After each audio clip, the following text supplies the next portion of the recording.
Don't let rampant politics and just operate, ruin all your projects and your strategy. Through the grief and any lie, and make it all make sense. Get experience by osmosis here on corporate underpants. Hello, everybody.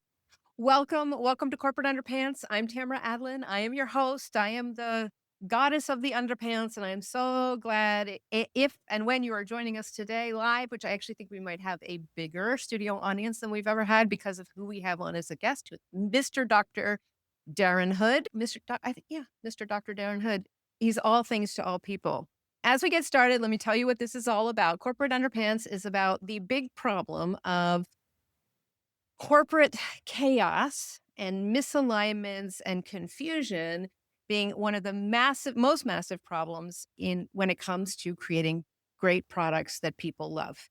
That actually corporate chaos is like the visible panty lines of the product world, where even if you're wearing a great outfit, if your panty lines are showing, it's not that pretty. And our organizational issues are showing through in our products. And that fascinates me as a senior and well-seasoned UX professional trying to figure out how the hell do we get all this stuff to work better, which is particularly interesting in the age of AI.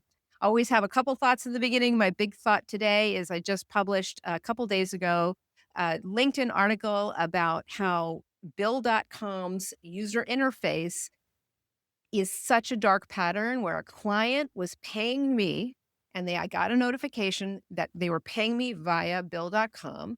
And it says, get your money instantly, which is what an ACH is. And I clicked the get it instantly button and I got to a screen past that email that said, get it instantly, click here. Oh, by the way, there's a 1% charge on top of all this. That's a platform fee. So I immediately emailed my client and I said, what the fuck, take this fee off. And they said, no, what the fuck at you, because we didn't put a fee on here. So I go back and look at it and it turns out that Bill.com has a feature called Get It Instantly, which if you're not interested in waiting for an ACH to come through, which can take all of 24 hours, you can get it instantly and it just charges you a slim little 1% processing fee. The problem is that the only button available to click on the email that notifies you that you got your payment is the Get It Instantly button. So I think that this is totally deceptive, that it makes it seem like in order to get your money, you have to pay. And I think a lot of people probably just pay it because they're like, oh, it's a platform fee or something, where they don't even question it. So then I put up an article about it. They wrote me a stupid blurb in return, which said, oh, tell us more about it, or please give us the details. And I'm like, I wrote an article where I annotated screenshots and, by the way, redesigned it for you. I'm not sure what more I can tell you. And then the next day we got a notification that they laid off 30% of their staff in favor of AI, which, by the way, will not find problems like this and will just make it worse. So there you have it. You look at my little article, comment on it. Let's get it more viewed because not enough people are seeing it. And I, of course, am in love with my own work and want everybody to see it all the time. All right. I'm not going to spend any more time on that because you can read it yourself. I am going to spend time telling you about our guest today, who most of you already know about. This, my friends and neighbors, is Dr. Darren Hood. Let me tell you, in case you don't know and live under several rocks, Dr. Darren Hood, who I think I can call Darren. Can I call you Darren? Yeah. What the hell? Okay. I can call you Doc. Is a 30+ year UX veteran, a TEDx speaker, a host of the World of UX, which, unlike my podcast, actually comes out on a regular basis. Host of the World of UX podcast, which is heard in 100+ countries. He's taught at Kent State, Michigan State, UCLA, and beyond. And he also is a contributor to 97 things every UX practitioner should know. He's pushing UX maturity past the org level models into personal UX maturity, which we're going to talk about today. And his unfiltered LinkedIn feed made him one of the loudest truth tellers in the discipline, makes him big. He hosts a global UX meetup, which is in its 5th year. It's the last Friday of each month, and you can get the link on LinkedIn via the Kaizen, Kaizen UX page on LinkedIn. And I'm going to start going to it because I feel like I'm having massive FOMO. Hello, Darren, how are you? Where are you? Hello, hello. Thank you. Thank you for having me. And hello, everybody. Greetings from Southfield, Michigan, which is in Detroit, right on the other side of the infamous 8 Mile Road made famous by Eminem. So that's where I am. Cool. You live in such a cool place.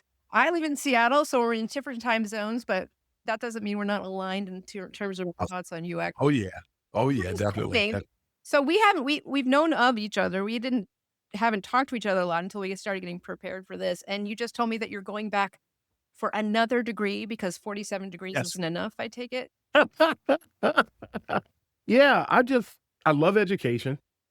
The joke is that I like student loans, but That's I like education. I firmly believe in it, in education, in the institution of education. That's what my PhD is in, is actually, and I've got 6 certifications in education. So I love education, but with everything that's going on with artificial intelligence and being, even at work, being tasked to do some things with regard to agentification, some initiatives there, I could just go out and grab a bunch of books. I could go out and read a bunch of articles. I could do what Perplexity did for me and follow this learning path that it created, which I'm going to tap into because I believe in going into a program informed to a particular degree. I could have done that, but I know what I know about education. I know that leaves gaps. And then when do you discover the gaps? How much do the gaps cost you? How much do they set you back? So I said, you know what? Forget it. I'm just going to go right back to school. And I used AI to vet out the different AI programs that were out there. And I settled on Wake Forest University. So I'm going to go. I just finished. I actually walk next week for my PhD. And I'm going, before I walk, I've already been admitted to Wake Forest to their master's program in AI strategy and innovation, which is on the strategic side of the house and not the technical side of AI, because I Okay, reside but on wait a the, second. Here's a question for you. First of all, you're yeah, absolutely a lunatic to sign up for that much homework. When I got finished with my master's, I was like, no more home. I was wrong, of course, because you always, but here's my question for you though. yeah. Is who the hell knows how we're going to use AI for strategy? How can you even have a whole program on this? How can anybody be ready Yeah. to teach this? That's what I love about master's programs, and something I learned, and this might be a shock to some people. Some people think that when you go to a master's program or you complete a master's program that you have become a master, and that's actually couldn't be further from the truth. Okay, that's a deep cut to me, but I'll let you Yeah. continue. A master's program, we were taught that it puts you on the road to mastery. So what a master's, that's why when people, you can come across a lot of masters, oh, do they know their stuff? Yeah, they know their stuff. But you'll find that they just keep learning. And now when you go through the master program, you know where the cheese is. You're more equipped to know where the cheese is. So you don't spin your wheels when it comes to advancing yourself further after that. You do become a bit of a, use the phrase loosely, expert in what you got your degree in. You did dive in deeper than a lot of people and you engaged to a great extent, but that doesn't, you haven't arrived because you got your master's Okay, degree. when you say you know where the cheese is, you mean if there was a maze in front of me, I know how to direct Yeah, myself towards the cheese. yes, exactly. And I I've heard been some, chasing cheese for 20 years. and we keep chasing it. But the thing is, we don't spin our wheels. Not to Okay. a great extent. There's Okay. always some wheel spinning that's gonna happen because there's always something we don't know. But we are the people most likely, the people who have the higher levels of education are more likely to know where the cheese is and what to do. Like PhDs, the big thing about PhDs is rigor. Yeah. We go PhDs through, PhDs push a field further by 1 inch is how I heard yep, it described. yep. It's about rigor. And no matter what somebody's PhD is in, the thing that you get from the doctoral individual is the rigor that they've been subjected to, the degree of peer Subjected to. review. Yeah. Yeah. Yeah. Yeah. 'Cause I actually talk about it, and this is not a joke. You get hazed when you get a PhD. It's a form of hazing to me. Yeah. But I have the rigor, and some people signed off on me, no matter what my haters may say. A group of people put their reputation on the line, signed off on me that said that I met all of the rigors required, and that's why I have letters behind my name now. So, and you can't take that away from anybody. So I heard somebody say recently, I met some PhDs, they're not very smart people at all. I know what the person's saying, but I would challenge that because you don't get a PhD if you don't meet the rigor. Okay, Just well, I think move that on. there's the way I would put that is not everybody is like you. There's a lot of people who get PhDs who are super smart and can talk to other PhDs. It Yeah, is a rare bird indeed that gets the PhD and then gets fascinated with how do I help other yeah, people understand the beauty yes, that I found here, yes, right? and And so now so, yeah. yeah, exactly, and now you're talking outliers in a sense. You're talking a different I love how I had a conversation with my boss recently about how we can talk about any given topic, and we can talk about the topic at the highest level. With any given topic, there are layers, and I have I'll call it a bad habit of high leveling things. And so I present it. And if you want to get into the weeds, we can get into the weeds, but I'm going to talk to you here first. I'm not going to get into the weeds unless I'm going to be courteous. I'm not going to force it on you. Why do you I'm call going to that a bad present it habit? I thought it would be a good habit. You as a make things joke, make sense as a to joke, people. as a Oh, joke. okay. And I was like, wait a second. I like that idea. Because I'm just too nice, You're Tamara. I'm too just too nice. damn nice. It's like everybody says so. They think I'm mean. I'm actually a nice guy. My passion is mistaken for anger too many times. I'm just, That's interesting. Okay, because you do have a very big, clear voice on LinkedIn. And yeah. sometimes when I read your stuff, I'm like, oh, he's having a salty day. I have salty days too, for sure. But what you're saying is, and you've said some interesting stuff about recently, the delightfully salty path was people who come in and say they know everything or something's wrong in our field and they only have a year's worth of experience. That sophomoric attitude was getting up your nose. It's man, I could call it 50 different things. It's not wise. It's not helpful. The person that does that is setting themselves back a little bit because, okay, if you see something that bothers you, you have an observation. Everybody has an observation. And I'll borrow from a meeting I had once at an unnamed automotive OEM company when we were doing some work, the story I told recently about the 48 rounds of wireframes Uh-huh. that we did. And when we got to version 2 and I began to share what we were doing, actually, I think it was around version 6 when this happened. And they said, "Well, Darren, that's your opinion." I said, "No, that's an expert opinion. And there's a difference between opinion and expert opinion." So just borrowing from that, everybody has a viewpoint. There isn't anybody who doesn't have a viewpoint. The more intelligently, emotionally intelligent people will consider the context of their viewpoint. And the less emotionally intelligent people, no matter what their viewpoint is and what feeds that viewpoint, they keep that same level of intensity and don't realize, hey, there's something I don't know. There's something I haven't considered. And that's the part that I care about people. I want people to be their best. And you really can't be your best if you've only been doing UX for the proverbial, what I like to say, 5 minutes, but you want to talk as if you've been around for 5 years. And it's That's a it's hey, like the whole social media reputation yes, chasing, which yes. but so many things about this are right at the nexus of what I want to talk to you about. It's easy also to hear yourself sound like grandma. Oh, you whippersnapper, don't know what you're talking about when it Get comes off my lawn. it's tricky because when you're the young upcomer, right, come in with all this sass. And if you come out of school, I was just talking to Tori Podbanjarski is going to be on soon. And we were just Mhm. talking this morning in prep about you don't know what you don't know, Yes, right? And you yes. come in guns blazing. You absolutely do know the right way to do things. You just don't know why the right way to do things doesn't work ever. Right. And you haven't gotten to that moment of inflection as you are seeking seniority in the industry where you realize that the game is being played on a different field Mhm. and that all of the nice sports equipment you developed over here is pointless unless you can clear the way. Right. It's Yep. not wiffle ball. It's something else. It's this analogy is just going to totally fall apart.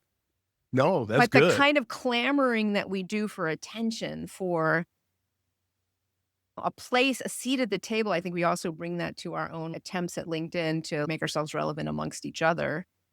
But it is frustrating. It is frustrating to Yes. see people come in and say, oh, everybody's wrong. Oh, UX is dead. By the way, Darren, FYI, Yeah. for the umpteenth time, UX is Oh dead. my My god. condolences to your family. When I see those, I just scroll. I scroll, or if I stop for longer than a second, it's to hide or to block. To hide or to block. Yeah. Yep. Yeah. That's the only reason I'm gonna Hide, stop because block, snark. Should be yeah, a because third. it's not I'm not gonna chime in on that because it's which is what they want. 50 people to come in and say you're wrong, and now that thing goes viral, and now more people see it. So, nah, I don't have time for Yeah. that. It's disrespectful to help people understand my passion. I find things like that disrespectful. I find them counterproductive. I do care a lot about people, and that's why I become so incensed to a degree. Never angry. Never angry. I like to use the term vexed Vexed. because it's constructive anger, if you want to put it that way, where, you know what, that isn't right. Okay, what are we going to do about it? Some people I can help individually. It's a long game. Helping people to be their best selves is a very long game. Or doing their Well, work for them, right? Like which is something that comes up in topics about any kind of ism, mhm. that it's not one's job to do the education that other people should be doing for themselves and lifting them. Yeah, yeah, which is exactly why I will not. I've been criticized for, Darren, you said X, Y, and Z, but you didn't tell me how to do X, Y, and Z because I'm trying to wait to see who's worth my time. They forget that I'm doing it on my own dime, my own time. Why should I go to the nth degree? Why should I assume when somebody is ready to deep dive a topic? Why should I assume that they're ready to digest it, to take it? Why should I take time out of my schedule, like you just said, to do for you what you would not do for Well, right. yourself? Why is it your job to tell them how to do it? It isn't. It isn't. So I do it in layers. Mhm. I do it in layers. And there are people who have been upset because of what I said. And then 2, 3 years later go, you know what? I finally realized you were right. I've been waiting on you. Hey, glad to have you. Let's go do this thing. Yeah. Let's go get it right. And then you get the people who are angry, and I've been lynched, the equivalent of what I call digital lynching on social media, just because they're angry for whatever the reason might be. And I don't spend time with those people. You have to have boundaries, and I have to be careful. I mentioned about having the big heart. And I love Dr. Romani on YouTube. For anybody who's never looked at Dr. Romani, her specialization is narcissism. Oh. And she gives so much understanding about the topic. But one of the things I found out is that when you are a true empath and you care about people and you want to vault people forward, you have to beware because narcissists will take advantage of you. Oh, So interesting. you have to reel that in a little bit. So that's why I started qualifying before I reach out. I want to make sure to understand who I'm reaching out to. I don't want to reach out to pull somebody out of the quicksand and they pull me in. Okay, There, so this is I'm gonna go watch that. Another person that I really am in love with is gonna be on yeah. in a couple weeks is Pavel, I think is how he pronounces it, Samsonov, who is starting to write these beautiful, clear articles that are really, to me, about pulling the classic things that we already know into current discussions that are going sideways because people are trying to reinvent stuff. That's the way I just think the way he talks about stuff is delicious. And I think you are somebody that makes tons of sense once people reaches a certain level in their careers, because you're talking from a place that comes from extensive experience and extensive rigor in education, Mhm. right? Which is, and you honestly, you shouldn't be wasting your time. Like, it's just like Yeah. with all this snarly little look, pick me energy. And by the way, anybody who's watching, I know Albert is here watching. It's so nice to see you, Albert. Let us know where you're joining from. If you have any questions or comments on any of this or snarky remarks, please put them in there in the comments. All right. So speaking of, when the big analogy I use for the way I'm focusing my work on alignment, align before design, executive alignment. I Mhm. told everybody this. It's this Greek gods analogy. Like, we are the mortals. We are working, building houses down here. We are optimizing our processes. We're doing the double diamond. We're attempting agile. We're finding the right materials. And if there's a little drizzle, we can handle it. We keep the building going and we focus on getting better and better at that. Once in a while, more regularly than we'd like, a tornado or an earthquake happen. And if a tornado happens, it doesn't matter how good we are at the process of the double diamond or how great we are at agile processes or how wonderful the raw materials we're using. The whole project gets blown sideways. And there's a moment in Yep. your career, in my opinion, where you realize getting better and better at building houses isn't enough because you can become perfect at that and you're still subject to tornadoes that are at such Mhm. a different order of magnitude. So my fascination got with where are these tornadoes coming from? And is it possible that we could become better weather managers? And my analogy for that is the Greek gods. The Greek gods like Poseidon and Zeus and all of the gods, when they get into battles in these mythical stories, that creates floods because they're arguing about who's better at what or who Hera should be dating or whatever. That sends tornadoes and storms. We can either look at those tornadoes and storms and say the gods are beyond our control, or we can look at that and say, oh, there's an interesting design problem. Mhm. There's an interesting thing where we're not giving them what they need to calm down. Therefore, maybe we should look at our own selves and our own deliverables as they face that way, not as they face that way. Mhm. And the place that I get really excited about the intersection of that is what you've been doing lately on what you call UX maturity, Mhm. which is also combing apart what it means for an organization to be mature and what it means for a personal professional to be mature. Tell Yes. us more about that and why that has become one of your favorite topics recently. The UX maturity piece has become I've been really focused on quite a bit the last 2 years in particular. But the light bulb came on for me back in 2015 when I was a manager at Bosch. And part of my responsibility was to manage UX maturity. First time that was ever, I had been looking at it, studying it like everybody else. All I knew was organizational UX maturity. I had never considered it beyond that, being applicable beyond that. And so now here I am in this situation, helping to build a practice from the ground up for their automotive aftermarket division. And I'm focusing on UX maturity. Okay, I just thought about it from an organizational standpoint, but I had to assign it to individual projects. That's what kicked the door open for me. I realized, wow, okay, so we've gone from organization to project. And I started realizing, wait a minute, do we always limit it to organization? And Limit so what? The idea of mature. the idea of maturity, yeah. Why did we do that was just a rhetorical question I posed to myself. And then I started diving in. But I'm not even sure everybody listening has come anywhere close to people talking to them about UX maturity. And I think These it's things actually they still, don't. you heard about it in 2015. That's weird. Oh, Tell us I more about that and why that became a thing.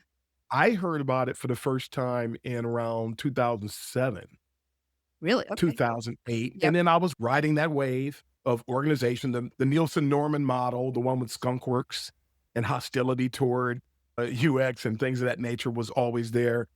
But then we started realizing, wait a minute, I can apply it to it's not just about what the organization for those of you who don't know, but UX maturity in general, the way it was stereotypically taught it was about how well UX was received in the organization, how much support you had, the buy-in that you had, the broad level of support, and how easy it was to do your job, which today a lot of people take for granted until they come face to face. And early in the 2000s, it was also about that's when the big ROI discussions happen is how do we prove Yes, the ROI of UX in yes, order to get ourselves more accepted earlier by more important people. yep. I found out, okay, so now we're looking at projects, and we had what we call lighthouse project. I had to I had to rate each project. But then I started noticing because you have very few people, very few stakeholders who were buying into UX, the whole "we've always done it this way, we don't need you, why are you here?" I ran into that quite a bit. So one of the things I did, because then I would run into somebody else who was on board, completely on board. Mhm. So noticing the differences in the stakeholders, I began to expand the model, and that's when it started. And I started to, apply UX maturities or assign UX maturities to stakeholders, individual stakeholders, to team members. There wasn't anything that I saw associated with UX that I did not start applying UX maturity to, and that helped me to strategize with regard to how I deal with stakeholder A, stakeholder B, stakeholder C, D, and E, the maturity levels that I recognized for each person helped me to engage with them in a way that was fruitful and supportive. And when all was said and done, they said that we had the best run division, UX division in the company. After applying that principle, making that a part of my strategy, we had the best run division in UX, 385,000 employees. They said we had the best run. I was very proud of that, but it also helped to really just guide those relationships the right way. It was really key. And then already knowing that we don't arrive. A lot of people think you arrive as a UXer. You don't. There's always something else to learn. I was there when the iPhone came out. We had to pivot. We had to learn. I learned about how pervasive UX principles are and started to learn how to translate what we were applying to the web, to the mobile phone. Then we had to apply it to tablets. Same thing's happening now. Now here's AI. How do we engage with AI? And I was very resistant initially in using AI to do UX work. Now it's quite different. And so I think there's a level of maturity, that UX maturity with individual topics. That's the other thing I started doing, that you can look at UX maturity when it comes to different methods and methodologies. I might be more mature when it comes to wireframes, but I'm not as mature when it comes to, say, conversational Okay, hold on. UX. Then there's even more layers here. Let me Yes. break this down as it's because I'm learning something too. So there's a company-wide or UX maturity, like Mhm. whether or not they even have a super senior person in UX, let's say, and how they deal with it as a whole. Then there is UX maturity in terms of the stakeholders we serve. That's the Yes. first place I heard you applying this. This Mhm. boss of this project over here is somebody who's clamoring to get us in as soon as possible. This Yes. boss of this project over here is go away, you're making everything slow. And that by Yeah. understanding that, it's almost understanding how fluent they were and Yes. how interested in learning Bingo. the vocabulary they were. That would enable you to adjust. Like the other day, I put out Bingo. this article about Bill.com, and a colleague wrote to me and said, by the way, I don't know, I'm not familiar with the term CTA. And I'm like, I cavalierly put CTA and I didn't put parentheses call to action. Yeah. And that's something we lose sight of, is that we start talking all these terms and nobody knows what the hell. Mhm. And then the place where I get really interested too is UX maturity in terms of you as a UXer, which is Yes. different than even the idea is all fractal, but the idea of Yes. being interested in UX maturity of stakeholders is a pretty mature as a UX practitioner thing to do. Yeah. Oh, Yeah. my brain And just we didn't think about the personal UX maturity aspect of it. You probably saw my model, the UX cycle of excellence.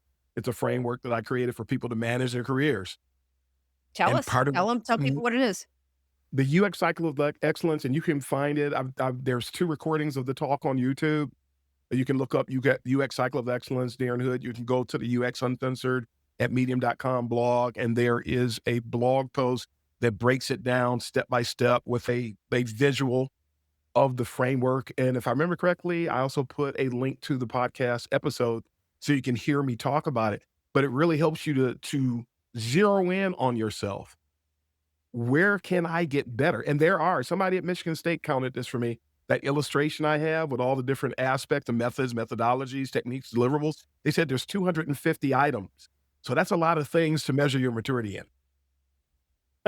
That's a lot of stuff at our fingertips or at our disposal to help us to bring value and different areas for us to grow. And by the way, this Tori's new book, UX Skills for Business Strategy, this is all of those methods we have cross-referenced like a wine pairing guide with the impact Yep. that they can bring. So I think this is Yep. probably perfect. This is almost like the textbook for the class on your model. Yeah. Yeah, because we need to know AI. I use AI for personal things, not for UX. Today, so my UX maturity and then the UX cycle of excellence, you have to rate yourself on a scale of 0 to 10. I was a 0.2. Oh, yeah. Today, as we sit here today, on the way it works is that you have 4 different categories and you evaluate yourself in each of the 4, giving yourself up to 2.5 for each. So you don't get that cavalier person that just ups and says, oh, I give myself a 9, I give myself a 10, just quick and dirty, whimsically. No, you have to give it some thought. And you can't give yourself more than 2.5 points in any one of the 4 different areas where you evaluate yourself. So now you get a better and an honest look at yourself to see what you're doing, what you need to continue, where you need to grow, and then establish a plan to get better Yeah. in that area. So Do you have stakeholder management, stakeholder alignment as one of the I haven't looked yes, at it recently, so I don't know. I don't I don't think it's not on that illustration, but it's one I'm about to expand. It'll be up to 300. Hopefully, I'll expand that model by the end of the year. But I do talk a lot about stakeholder management as being something that is key, and I tend to talk about that when I do my emotional intelligence talks. I Yeah. tend to talk a lot more about stakeholder management. You can't Figma that. You've gotta No, you you cannot AI cannot align people. As long as there are human we beings involved in the creation of anything, they need to be aligned. And there yes. is absolutely no way AI can align people. It's just gonna be Yep. another data point, and data, like I It's said, doesn't work. If it did, nobody would get married anymore, right? Data doesn't change strongly held assumptions. All right, so let me yep. transition to a question we've got from an audience member. I'm excited about this. Yep. Desi, That's me. yeah. So both of us, I'm gonna just say, Darren, that both of us are pretty damn high on that UX maturity level, at least in some things, right? I can no longer wireframe to save my life, but given that we have been thinking about this stuff for 25 years and have seen all sorts of disruptive technologies come in and everybody's saying stuff like this is going to change everything at least 40 times, Mhm.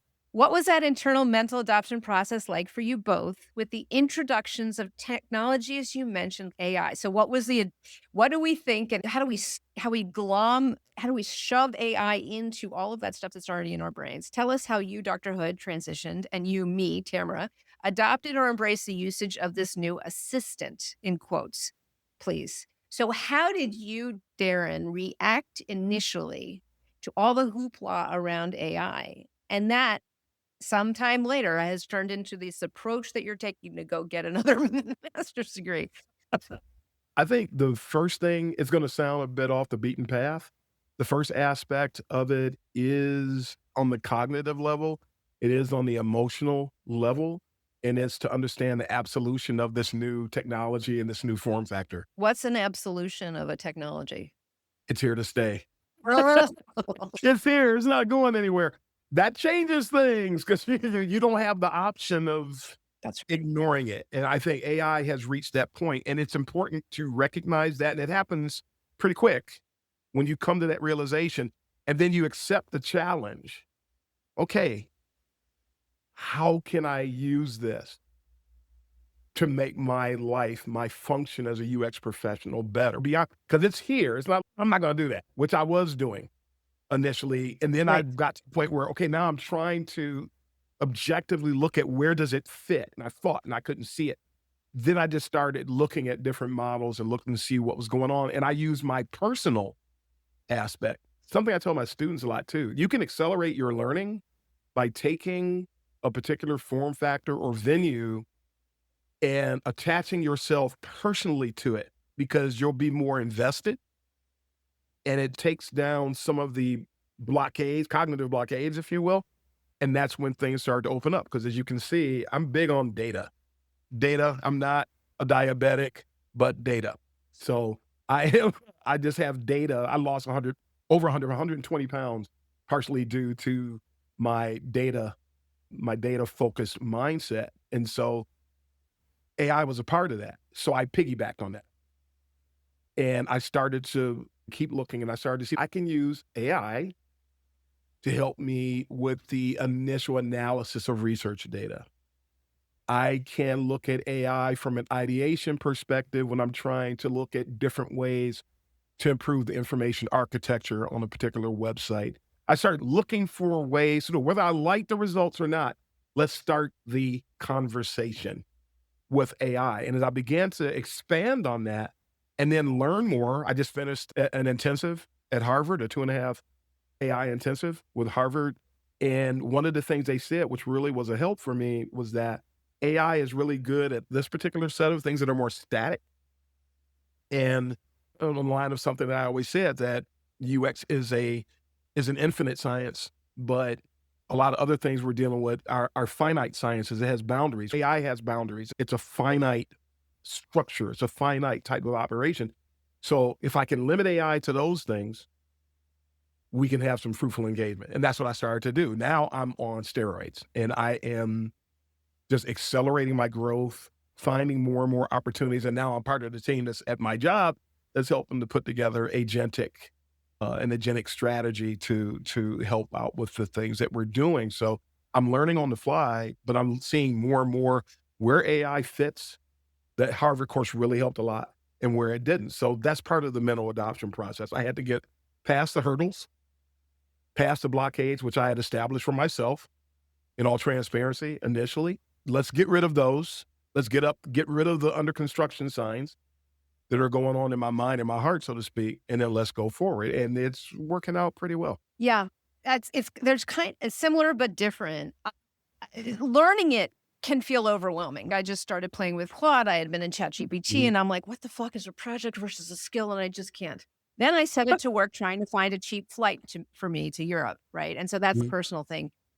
One thing that I tell people to do if they're freaked out is to take this Icarus flight, I call it. And the Icarus flight is if you go talk to AI about something you already know really well.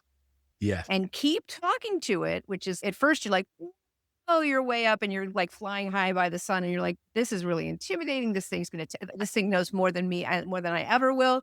And it hits a point where those wings start to melt because the AI starts breaking. And if you can at least have one experience where you see it break, it becomes a lot less intimidating. If I talk to it about personas, there's a place where it breaks. And by the way, I was using it I'm working on my little ebooks, Tantrums and Tornadoes, of pictures of the Greek gods, and it was creating pictures for me. And there's one picture I had where I just wanted to turn the king's head from looking over his right shoulder to looking over his left shoulder. Literally could not do that. I got to the point where I was cursing it out. I was like, why do you keep saying that it was your mistake and you fixed it? You haven't fixed it. But I think I think it's really important for us to know where the edges of it are. And the way to do that is to play with it, to talk to it about something that's more sophisticated that you know about. Yes. Yes. That personal level. And now you become more invested and now you're in a better position to evaluate how well it's doing. And it starts to, we probably say demystify at that point. And position itself. Yeah. Yeah. And so the other thing it does really well is anything that's tedious is probably going to be taken over. So if you can think in your own life of something that's epically tedious. So for me, I have all these rough drafts of books and whatever the hell, right? So hundreds of pages. And I just start over each time because I don't want to look at them. I threw all of them into Notebook LM. I threw them in, and it came back with an outline in less than a minute that rationalized all this work. Nice. And that was such a delight. It still leaves a lot to do, but it tackles tedium. Tedious, yes. And it excels at it. LinkedIn, it's called the Kaizen UX Rendezvous for those who are interested in coming. By the way, the one that we're going to have this month is going to be a week earlier because of the last week of the year. But one of the things that LinkedIn fails at is that, among many, is that when you're trying to invite people, it is one of the absolute worst experiences that you can have. Talk about tedious. Wait, to invite somebody to an event on LinkedIn? Yes. Yes, it's a problem because this is a recurring monthly event. Right. I would think that it would be a good user experience to see anybody who ever opted in before and then just invite them first. Something, just anything on that line, anything except for going through. I am connected in some way, form, or fashion to over 31,000 people on LinkedIn. As one does. And so trying to invite people and starting from scratch every month is a total pain. I asked, Perplexity is my favorite, by the way. I love Perplexity. And I told Perplexity the problem I was having and asked for ideas. How can I simplify this terrible and tedious process to invite people going forward? And I'll implement it in May because I just did this in the last 2-3 weeks.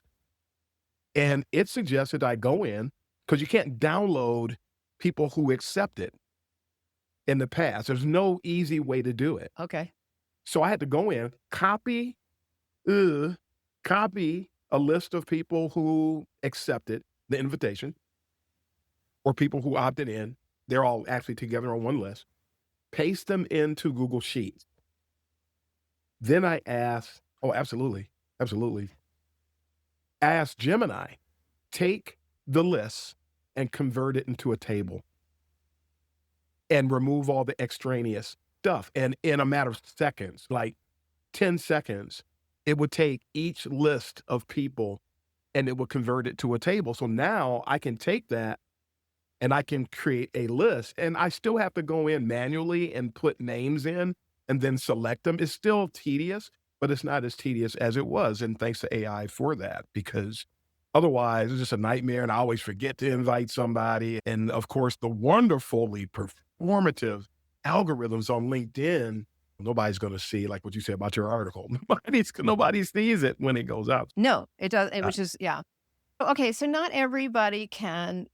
Oh, wait a minute. So your job right now, you're teaching. Are mhm. you also in I should know this, but I don't. Are you in a UX leadership role right now?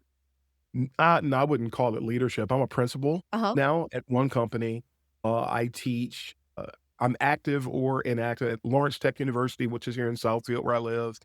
Champlain College, which is in Vermont. I'm teaching 2 classes at Champlain right now. I am on standby for teaching at Brandeis University, the Michigan State University program. The only first customer experience master's program in the United States was recently shuttered. So we won't be teaching in that program anymore, but there is a UX master's program that I'm inquiring about and potentially teaching there. I stopped teaching at Kent State about 4 years ago. 4, maybe 5 years ago. I stopped teaching at Kent State. At university, I have taught at UCLA, and I think enrollment was way, way down, and so Okay, hold on everybody. a second. Clearly you're teaching everywhere, but but you're still in a principal role somewhere? Mhm. Yep. So what do you do as a principal? What does Darren Hood do on a daily, weekly basis as a principal, what, UX? What? Yeah, UX designer. Oh, as a designer. And that's a loose term because we do design and research. I just did a field trip to a client recently. Just spent X number of hours with them, watching them work, answering their questions, documenting everything, to go back and putting together a course of action to try to drive some improvements for our products and services, things of that nature. But the principal is just a higher ranking UX professional, and we are called upon we carry a heavier workload. Pretty much doors always open for anybody needs any questions, anybody need any support. I frequently offer my bad cop services to anybody who needs them. I love that. Um, but just somebody who's got a little bit more that brings to the table from a strategic perspective, from a research perspective, from a design perspective, to have this on-site resource. That's the way that I view being a principal. You're a jack of all trades, master of many. And no, folks who don't know, that's not a bad term. People use that the wrong way. The person who said that you're better to be a jack of all trades than to be a master of one, for the record. You can go and look it up, find it, ask AI about it. It will tell you. But that's pretty much what I do in that role. I'm a go-to person. I'm going to be doing a lot of education. Somebody might get a kick out of this. At one company, I came up with the idea, I should say. I was going to say it a different way, but that wouldn't be accurate, to come up with an internal certification for UX practitioners, 3-tiered. 1 tier for UX practitioners, 1 for stakeholders to help drive UX maturity, and 1 for aspirational people in-house that were interested in eventually moving into UX to help, so we could build and draw on our own talent internally, because finding the right people for UX is a nightmare a lot of times. It reminds me. So I interviewed Dana Chisnell, who is very involved in Yeah. civic design and was involved with the U.S. government's digital service. Mhm. And there's a story coming up in part 2 of my interview with her where she talks about how to deal with spreading UX and good practices in an organization that big. And Yes. how that sort of also means welcoming people who have an interest in it without Yes. requiring them to Mhm. be a certified professional in it. Yep. How do you get developers interested in having their own testing sessions or whatever? I also think that for you, Yeah. I think that's one of the reasons that your perspective is so valuable, is that you don't just teach. You're in the soup every Yeah. day with Yeah. the ridiculous practicality of trying to do decent work in a corporate environment. And it's so Yeah. practical. It's so in the weeds. It's, this boss is in a bad mood today, so we can't do this test today. It's silly. But without that, what we teach is not useful. It's not useful if it's not experienced and experience related and helpful instead of whiny. What principal UX work really looks like? Yeah, unfortunately, it has become popular. There's a lot of people, they just want to occupy space. They don't want to excel. There's people, you'll talk to people, I want to be in UX. Yeah. In the story, drop the mic. There's no real aspiration to function at a certain level of expertise. They just want to be in UX. And I've come across way too many people that they either say it with their mouth or they say it with their behavior. And it's I perceive this to be a place where jobs are that I could fit into because it doesn't look like it takes that much. Exactly. It's just about people. Well, and then you look now and all the UX people are wanting to become product managers because they perceive there to be more jobs in product managementship. And it doesn't seem that. That might not last long. I know a lot of people are doing it. There have been, you made me think about the historical aspect of the discipline, that a lot of people are in UX and they know nothing about our history. Right. And if you don't, that will come back to bite you. So I try to tell people about the history as much as I can.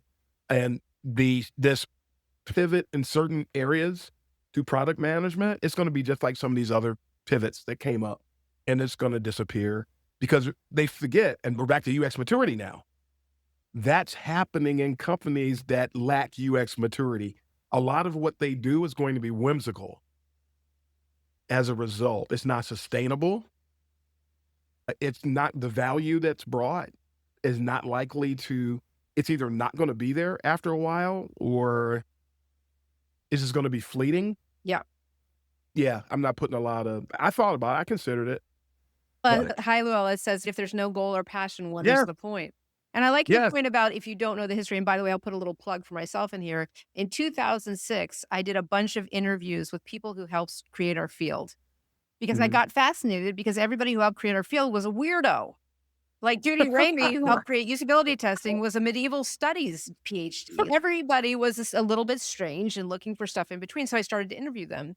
And I got about 35 interviews done and didn't post all of them, but I just remastered all of the audio.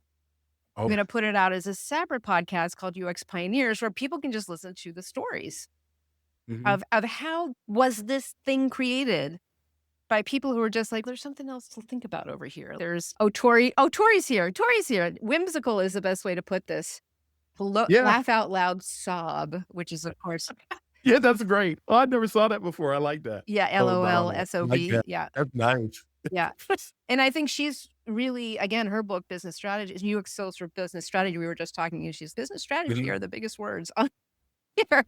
How do we get this stuff to be digestible to other people that we work amongst and around and under and over and all that stuff?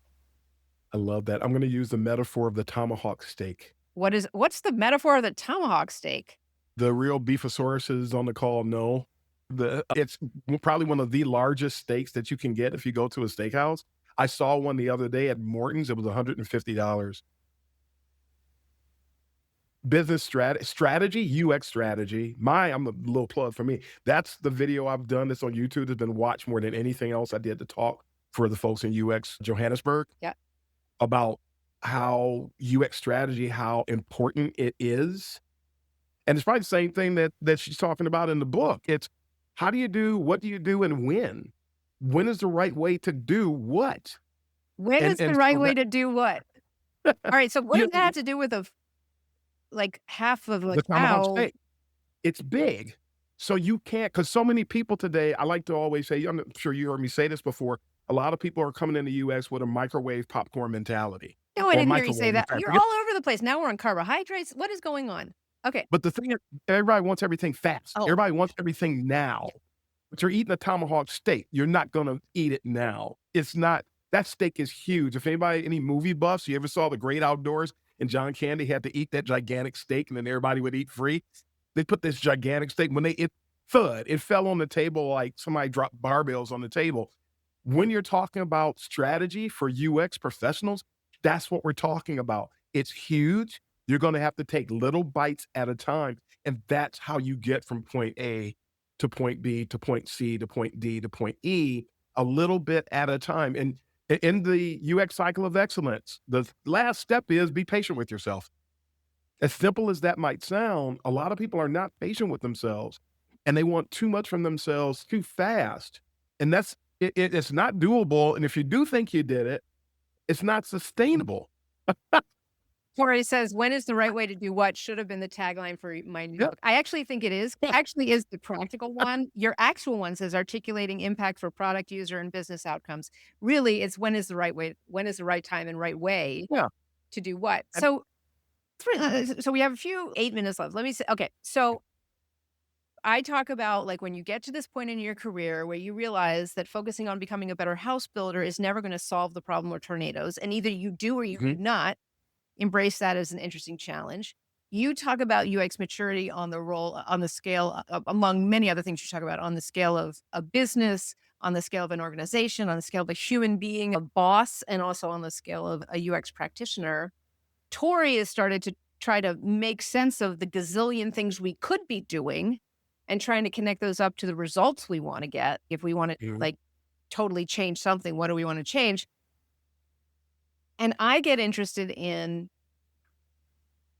as you are becoming more senior, if you're the kind of person who I think this particular podcast is a persona of my listener, that is something that you can do, is you can say to yourself, what is this new problem that I'm trying to solve?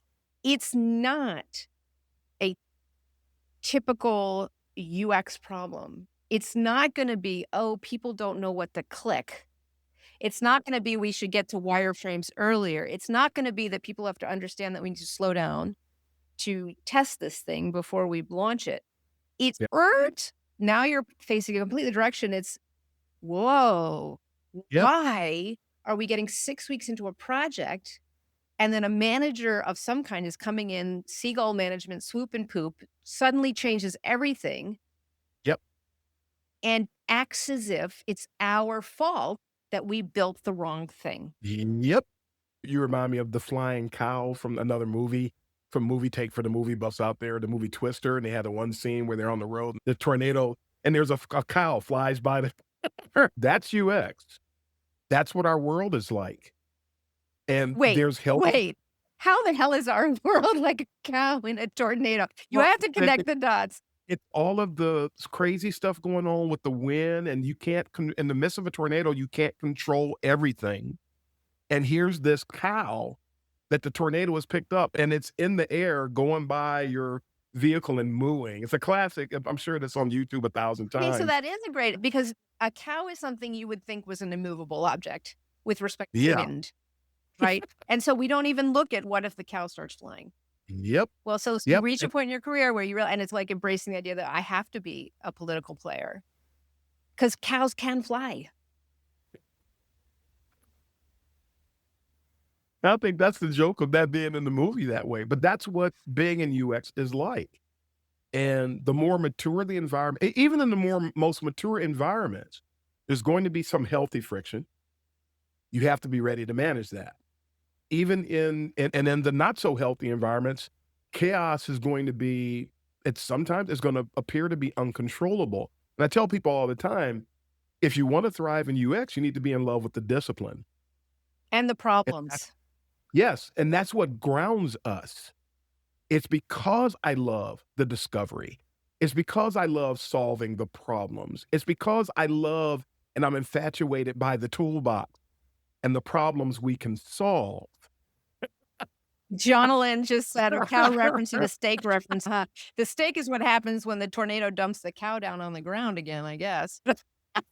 But that's who we are. That's what we do. And another one of the things that incenses me is how when people oversimplify who we are and what we do, they are doing everybody a gross disservice. I don't like to see people misled. And that's also why it's a little punch in the gut to have people say, oh, I'm thinking about getting you into UX. Can I talk to you for a few minutes about getting us? Yeah. You can. But there's so much you just don't know. So in the couple Yeah. minutes we have left, tell me something that's new. Is there something new in your personal life? There's something new in your professional. I know you signed on to do this yet another degree, which Yeah. eventually your walls are going to collapse from the freaking framed diplomas. But what are you thinking about? What is your challenge for people listening to this? Just Oh, and by the way, I'll give you an extra 10 if you want it. okay, I'll give yeah, you yeah, I'll take yeah. it. The What's going on with me? My wife and I bought a house Whoop, that's big. a year ago. We're celebrating a year being in our new home and starting to after 20 some odd years in condo life. I just indirectly told my age a little bit. Do you have to But mow the yard now? You didn't have to. yeah, you saw where I was going. Yeah. I mowed a part of the lawn a week ago for the first time in 25 years because I've been in apartments or condos, and so we didn't have to cut. So trying to transition mentally to start to take I'm looking out at my beautiful we're surrounded by trees, and we got a huge backyard, and What was going on so in your head when you started up that mower and you started walking? I would probably have pictures in my head of old TV shows and movies, Ooh. the dads all, or was it pride of place of what you had made for yourself that now you have this lawn to, or was it this is a pain in the ass and it's hot? Oh, you are gonna love this because, of course, when you really love UX, you never stop, right? Yeah. Oh, no, here it comes. Yeah. So I go to start the lawnmower, Ego lawnmower, love the product. The reviews are off the charts, love them. I'm sure there's some Ego owners somewhere here on this call, and I can't start the thing. The night before, I knew I was gonna do this. I charged the battery. I get out there. I put the battery in, so I thought I was out there, Tamara, for 45 minutes, and I could not, and I refused to give up. You By the way, couldn't start a lawnmower. It has one job. I couldn't start it. And my bowling nickname is Relentless, by the way, which is a reflection of who I am. So 45 minutes, and I can't start this thing, and I refuse to go in the house, and I refuse to give up. I finally found it. I wish I had it here. There's this little black insert that sits where the battery contacts on the lawnmower and the battery meet. There was nothing in the instructions about it. I looked at least 5 to 10 videos on YouTube I can't get this thing to start. What am I doing wrong? Nobody talked about it. So I'm gonna do. Nobody talked about it. So that's how I started resume my lawn mowing adventure. Isn't that such an But analog? you It's just delicious, right? A little tiny piece is missing between two major parts of energy producing parts in an organization, right? This little piece of translation, this little piece of, yeah. and you start to get fascinated by that. For me, that reminds me of my onion Mhm. thing. Onions are evil. You can see, listen, I can't eat onions, right? You can see on a menu, like something will say, oh, wonderful green salad with pepitas and small bits of corn and and then parsley on the top. And then it comes out and it's covered with raw onions. Somehow, the one thing that is the most flavorful in a worst way is, and somehow they're treating them like salt. Like nobody talks about them. It's like Yeah. I guess the way I'm making a connection is that one little piece was a pretty critical piece to mention. Did they Yeah. think that did it just pop out and you didn't realize it? Was it not there to begin? How did that happen? The user experience on the menu. I'm known for it. No, but how did that piece get lost? Literally that black piece. Oh, that black piece. I'm thinking about. I'm focused on the onions now. Thinking about your menu. Yeah, yeah. No, Sorry. it's sitting there, and the words remove in about a 14 pixel font. I can't see it. The word, You have to remove it to get the battery to go in. oh, you have to remove it like that little piece of plastic that comes in a battery operated thing that you pull it out and it's Yeah. like on a smoke detector or something. Yeah. And you can't see it. And And it was starting to get dark, and I was still out there because I was determined, so I can't see that thing. But that's a user experience problem to me. absolutely. And it's all the great energy that went into producing this wonderful lawnmower. There's a tiny little safety precaution that's put in by somebody way down Yeah. the pipe. And it's way after people have written the documentation, Mhm. but without understanding. Desi says 44 minutes in, you had one job. Give me 3 more minutes, Miss Darren. Love that story. Yeah. And now you're going to go out there and be like, now you're going to be like, man, you can turn it on and it will run. Yeah. And there's another one, Works, WORX. They put together, my review is on Amazon before I bought it. I bought an Edger, and the manual is full of pictures. The text is like deeper into the manual, but it's all pictures. Like, you're supposed to look at this picture and understand what you're supposed to do. And my review on Amazon is titled "Worst Manual Ever." You probably went to the IKEA School of Technical Writing, right?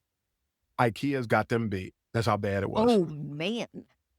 That's how bad it was. I could not.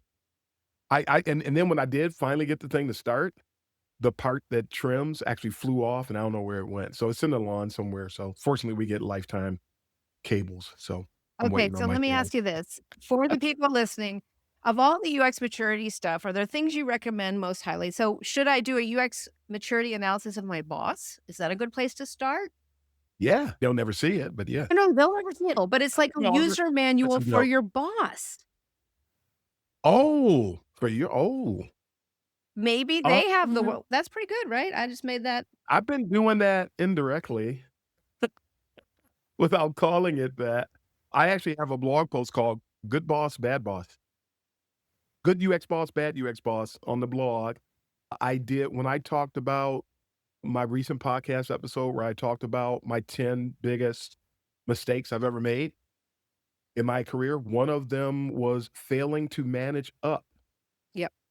in certain instances. And so managing up is a reality, and that many of us are going to have to deal with. And the lower level of UX maturity a boss has, the more you're going to have to manage up if you are indeed have a higher level of UX maturity. You're going to have to manage up. A lot of times when you have a higher UX maturity than the company that's going to hire you, the people that are interviewing you, a lot of times you're not just flat out not going to get hired. I think Because also at one place you can look as a UX practitioner who's been in it for years. What are you whining about? What are you whining about? If you are Yep. whining about something, there's a moment where you have to stop whining and start to look at it as a problem that possibly you could work on. I think our whole UX is field, I think that's why I got interested in business goals all that time ago. Is I would whine about nobody telling me what they wanted me to build. And I had a facepalm moment that yeah, the big they with a capital T, don't know either. And if they don't know either, how can I help them give me the clarity that I need? So yeah, it's a sort of a sorry and congratulations moment, which is if you are noticing this stuff, if it is confusing, if it is ultra irritating, welcome to the world of seniority. And the good news is that some people have been here before you. Darren has been yeah, occupying this space for years. I've been in it for years. And we already do have the tools, and we have some people like us who can help you figure out how to point your gun in the right direction to shoot the cow and get the steak, and then the steak will go over and microwave popcorn for you and then mow your lawn. You remind me too. I encourage people, when you're frustrated, you can have what I call a trip moment. If you internalize, that's not good for you, nor is it constructive. And sometimes have somebody that's a sounding board for you, because sometimes you need to hear you. And it's really valuable to hear you because sometimes you don't realize how goofy you sound till you hear yourself say it.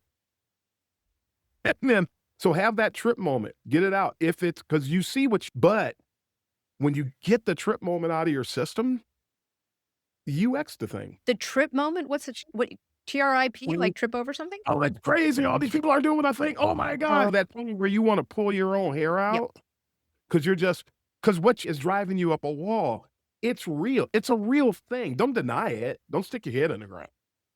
It's a trip moment. It's a moment for you to, as we'd say in the hood, trip out for a moment. This is crazy. Write it down if you have to. But at the end of the day, after you finish expressing your concern, you got to go take some constructive action.